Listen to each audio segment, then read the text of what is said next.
Kaip tik šiandien iš klientų išgirdome klausimą, kas yra molio dažai, kaip juos dažyti ir kuo jie skiriasi nuo apdailinio molio tinko. Tai iš tiesų mes patys esame labai primiršę šį gaminį ir mums viskas atrodo taip elementaru, kad tikimės ko gero, kad ir jums lygiai taip pat atrodo.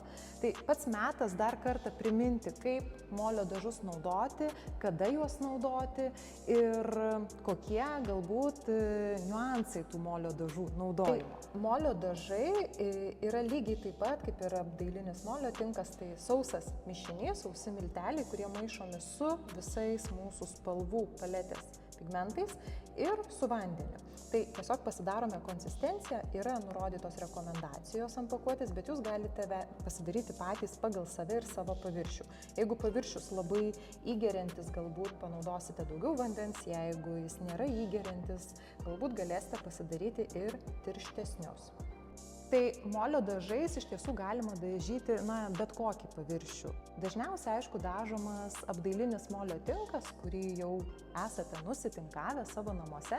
Ir jeigu atėjo laikas atsinaujinti ar noras pasikeisti spalvą kuo paprasčiau, nepertinkuojant vieno sluoksnio, o tiesiog dažant voleliu, tai tikrai labai geras sprendimas, nes jis tikrai fiziškai yra daug lengvesnis, daug greitesnis procesas ir tikrai, gal sakyčiau, netgi ir daug švaresnis.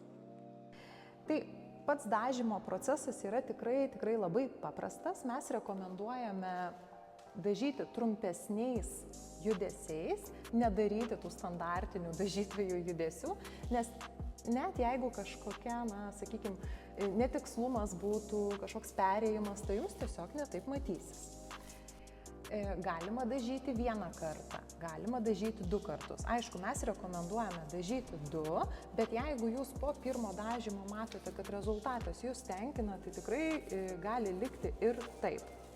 Galima molio dažus purkšti ir tam skirtais aparatais. Nors pats dažymas labai paprastas, yra keletas niuansų su molio dažais. Tai dažant jūsų volelis turi būti tikrai labai švarus, kad nebūtų prieš tai naudotas, nebūtų kažkokių mišinio dalelių ir panašiai. Taip pat, jeigu dažant, kas gali būti? Mišinys yra labai smulkus ir jeigu naudosite spalvos pigmentą, blogai išmaišius galite matyti pigmento daleles spalvotas. Tai reiškia, kad nepavyko kokybiškai išmaišyti. Gali būti daug priežasčių, gali būti talpa per plati, mikseris netoks galingas, kokio reikėtų, o kartais tiesiog vien dėl tos smulkesnės sudėties sunkiau išmaišyti tą pigmentą. Tai tokiu atveju yra keletas išeičių. Bet čia vėlgi, iš karto pasakau, kad tai nėra su visomis spalvomis, o tik su tokiomis, kurios yra ryškesnės daugiau pigmentų. Jeigu naudosite bazinę spalvą baltą arba labai šviesius pigmentus, tikėtina nematysite jokių tokių grūdelių ir jie jums puikiai išsimaišys. Net jeigu jie ir atsirado ant sienos, mes juos galime mechaniškai tiesiog vietoje voleliu šiek tiek išsklaidyti, nepalikite taip ir išstumdyti, kad nesimatytų. Tiesiog net ištriname, nes valuojant jie gali ir nedingti, tiesiog mechaniškai šiek tiek daugiau paspaudžiame ir vėl išstumdome. Norint, kad tokių grūdelių išvis neatsirastų ir jeigu netingite, yra keletas mūsų tokių patarimų, kaip išmaišyti kokybiškai. Tai galite arba visą kiekį užsimaišyti molio dažų ir perkošti per kažkokį audinį smulkų, labai tankų, tai tiesiog sugaudysite visus tuos pigmento gabaliukus, kurie neišsimaišė. Ir čia yra visiškai normali praktika, kiek žinau, netgi ir dažant su įprastais dažais, kartais tenka meistrams tą daryti ir persikošti dažus. Tai su molio dažais tuo labiau tai yra visiškai natūralus produktas ir mineraliniai pigmentai, jie nors ir sumalti, bet kartais tikrai mechaniškai juos reikia suspausti ir, kaip sakiau, dėl tos smulkios frakcijos mišinio kartais nepavyksta to padaryti iš karto.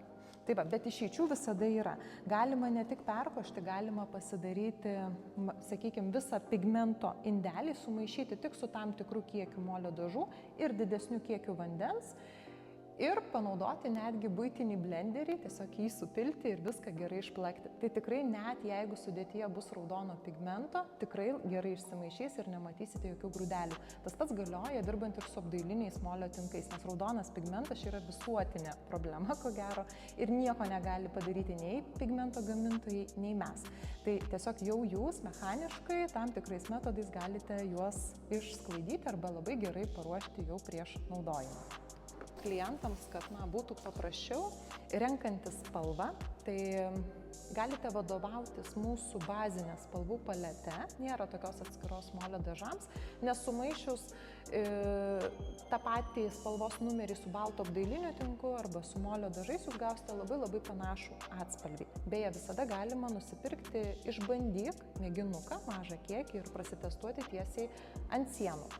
Dar vienas patarimas iš praktikos, kai pradėsite dažyti, nesvarbu kokia spalva yra apačioje ar koks paviršius.